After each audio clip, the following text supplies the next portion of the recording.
typical, just the bruises and, just generally people, not, colds and different, the viruses that go on throughout the season, just stuff that you just got to kind of battle through. But, Better shape than Marquette right now. Kolek is out and Agudaro's sick. oof. Yeah. Sorry, I didn't mean to. You're kind of closing in, obviously, on winning the Big East regular season title.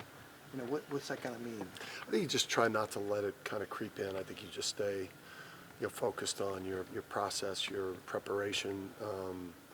Obviously, we walk around with these different easels that tend to get pretty beat up by the time we, especially one like this that you've been pursuing for, as long as we have. And I think, our mindset right now is, not change much, just kind of focus on, what we didn't do, in the first matchup, and just to try to play at a championship level tomorrow.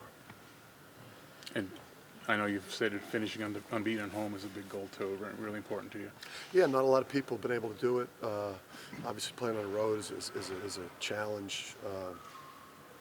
But clean sheet at home. But again, that's not something we've talked about this week. I think those are things you kind of talk about in the beginning of the year.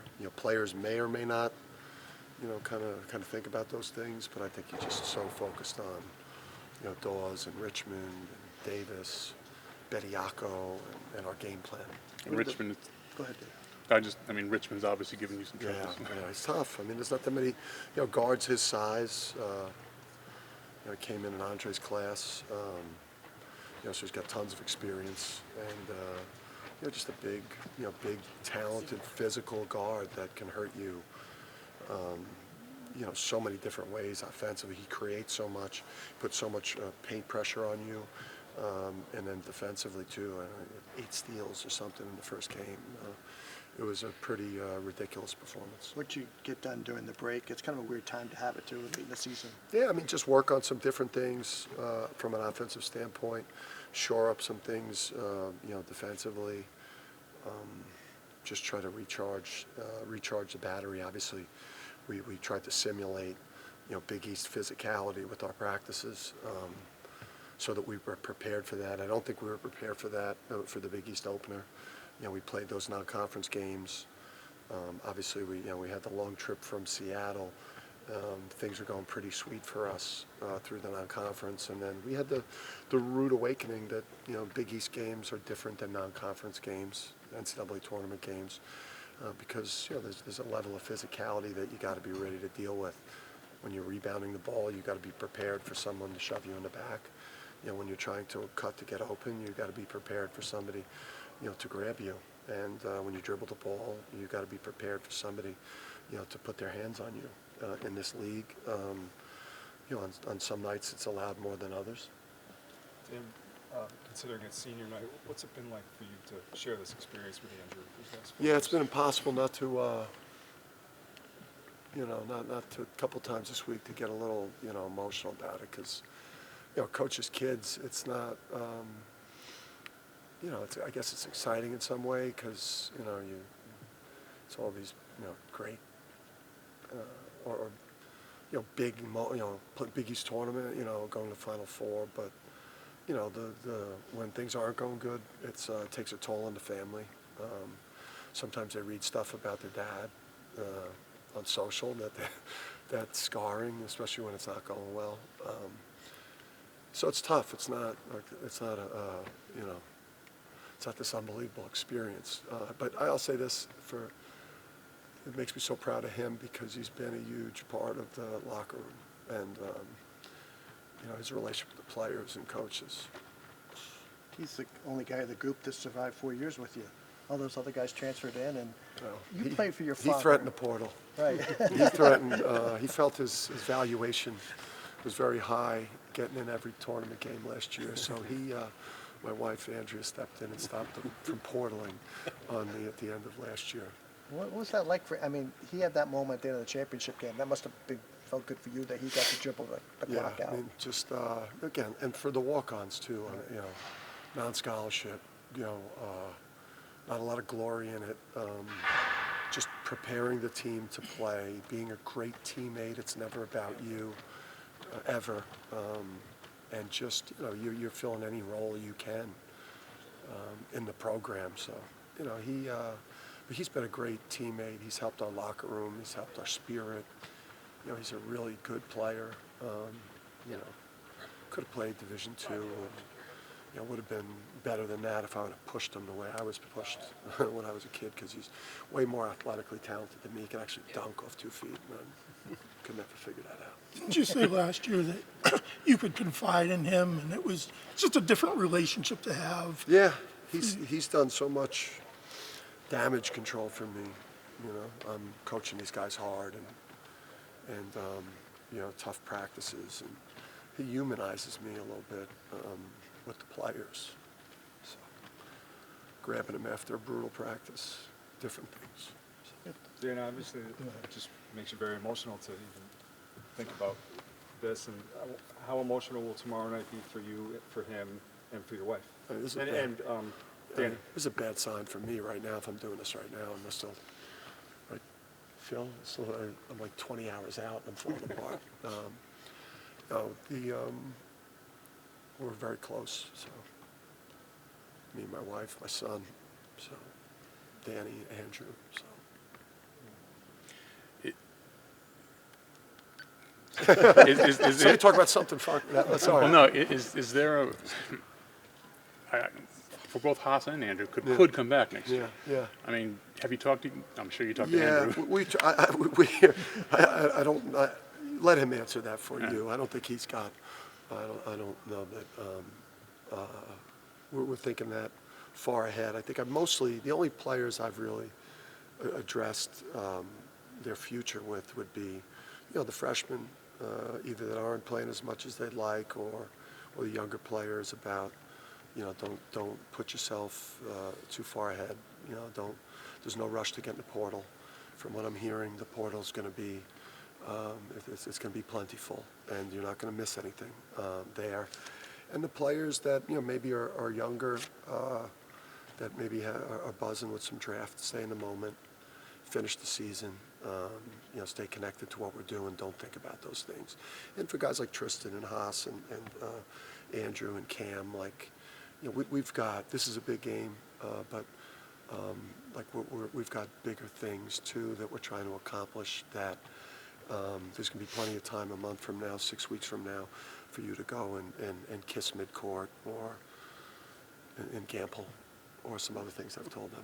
You talk about staying home with Stefan, with all the buzz around him, whether it's draft-wise, Big East Rookie of the Year coming up. I mean, is he a kid that's easy to kind of stay in the moment for him? Yeah, because he's got great parents, and he's got the right people telling him, supporting us, and telling him the truth. So he's got to just try to continue to help us win. I think you saw that with with Jordan last year. His NCAA tournament performance, put him in the lottery.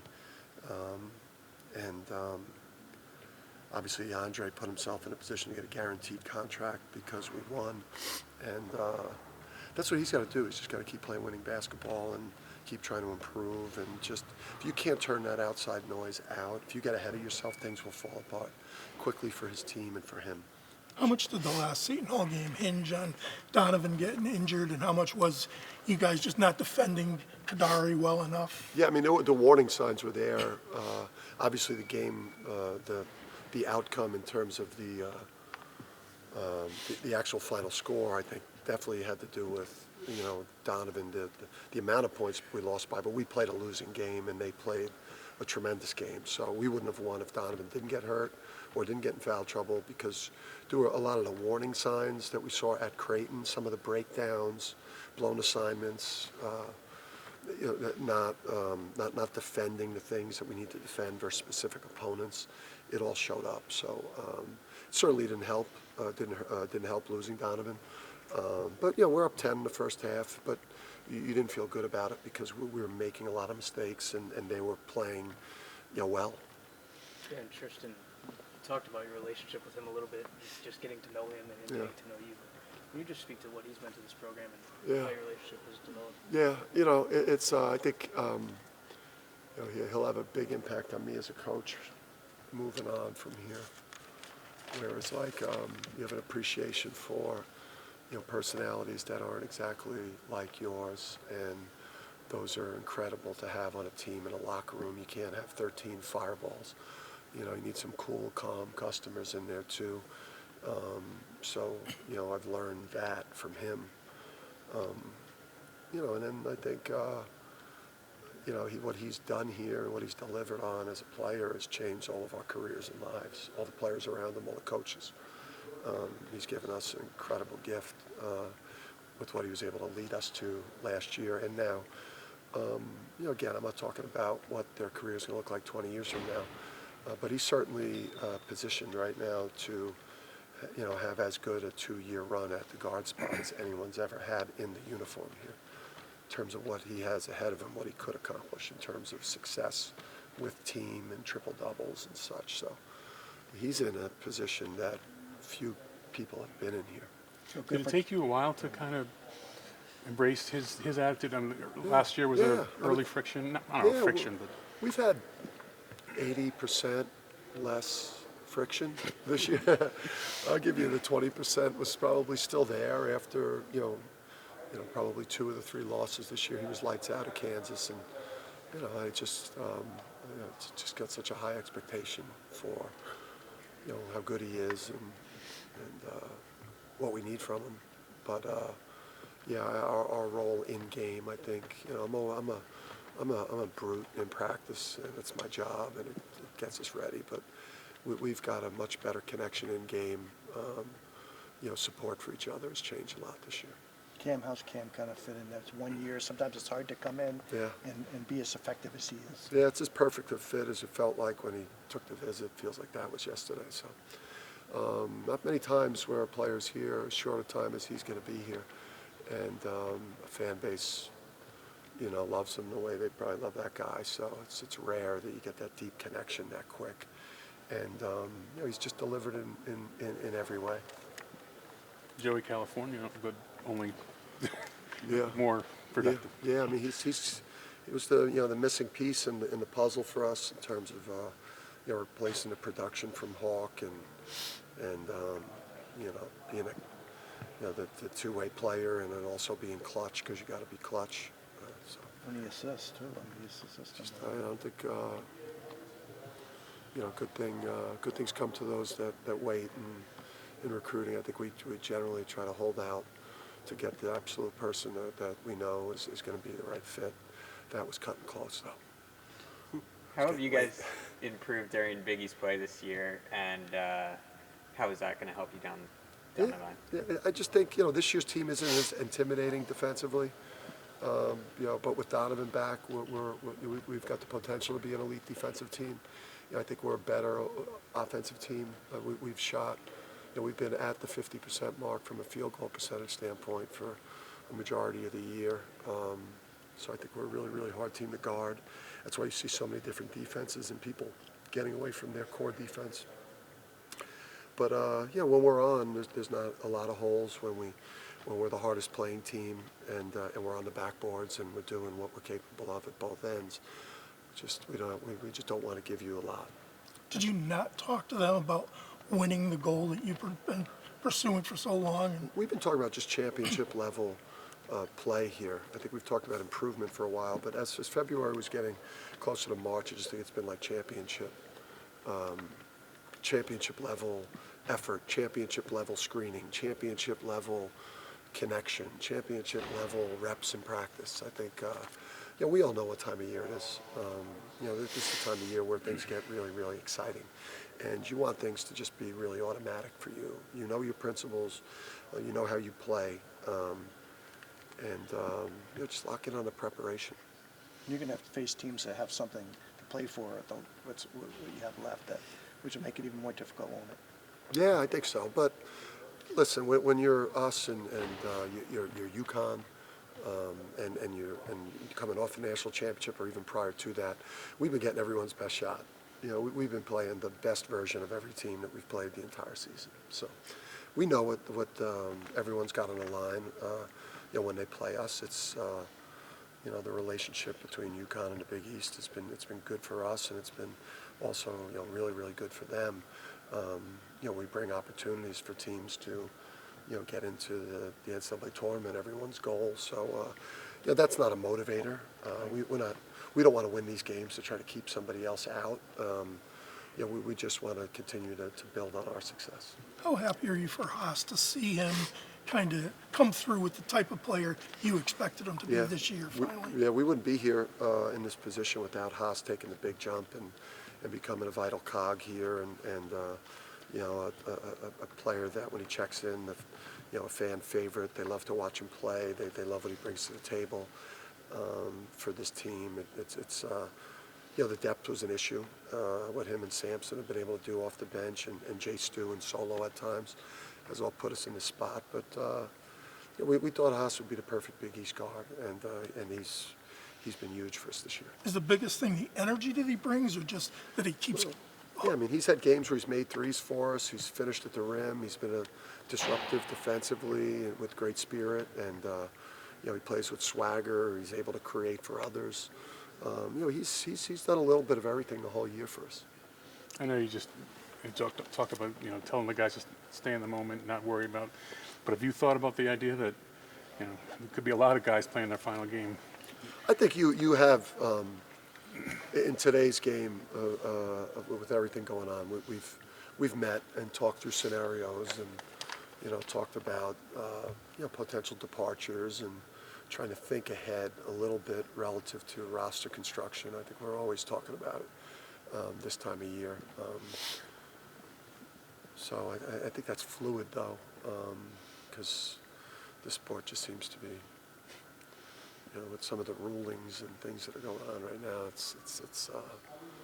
but we're definitely talking about those things. Thanks, Dan. Thank you. Appreciate it. See everybody tomorrow.